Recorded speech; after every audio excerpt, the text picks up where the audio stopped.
Ni majira ya asubuhi katika kijiji cha Ngim. Mamia ya wanandoa kutoka ndani na nje ya mkoa wa Singida wanawasili nyumbani kwa Sheikh Khamis Irunde kuitika wito wa msajili wa ndoa zao.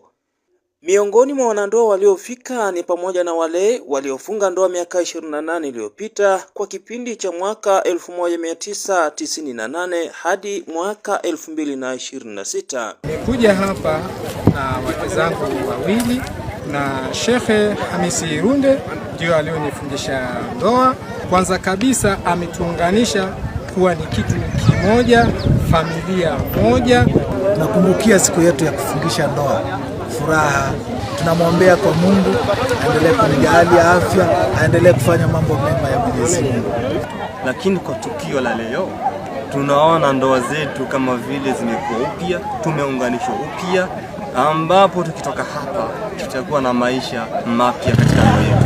Kwa upande wake mratibu wa tukio hilo ambaye pia ni msajili wa ndoa kutoka katika kijiji cha Ngim, Sheikh Khamis Irunde, anafafanua lengo la kuwaita wanandoa hao.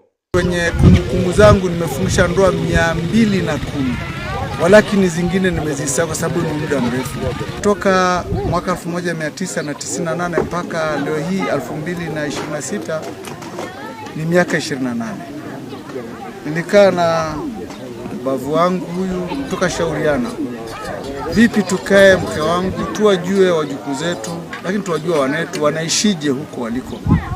Hilo zoezi bila kujali gharama ambazo zingetuhusu, tukaamua kwa mapenzi makubwa kufanya tukio la kukutana na wanangu na wajukuu zangu, na wamenitikia.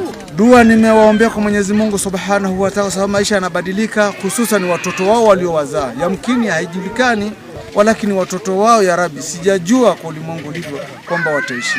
Nilifikiri hilo nalo pia niwawekea mkono wa baraka, angalau nao waishi kama walivyoishi wazazi wao.